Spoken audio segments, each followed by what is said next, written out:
জীবনে তো অনেক রকমের স্বামী-স্ত্রী দেখেছি। কিন্তু এদের মতো আমি জীবনেও দেখি নাই। আর আপনারাও দেখেন নাই।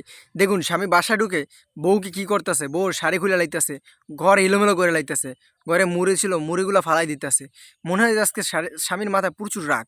দেখুন সে বউকে কিভাবে অত্যাচার করতেছে। একটা সময় সে বউয়ের কাছে লাল শাড়িটা মানে নিক্ষেপ করে মেরে সে ওই চলে যায়। আর বউ বুঝতেও পারে না যে তার স্বামীর কি হয়েছে। সে অনেক রাগ অভিমান নিয়ে রাস্তা দিয়ে হেঁটে যাইতেছে। কি রাগ করে। তারপর তার বউ তার পিছু নিয়েছে যে তার স্বামীর আসলে কী হয়েছে এটা সে দেখতে চায়। সেও আস্তে আস্তে তার পিছে পিছে যায়। যখনই যায় দেখে যে তার স্বামী একটি গ্রিল মেশিনের দোকানে ঢুকেছে। সে জায়গায় যাইয়া সে তার স্বামীর পিছে লুকিয়ে দাঁড়াই থাকে। এরপর দেখে তার স্বামী লুকিয়ে একটা বড় রড নিয়েছে। হয়তো আজকে কোনো একটা দুর্ঘটনা ঘটাবে। এরপর বউটা যখন অন্যদিকে তাকায় আবার তার দিকে তাকায়, দেখে তার স্বামী ওই জায়গায় নাই।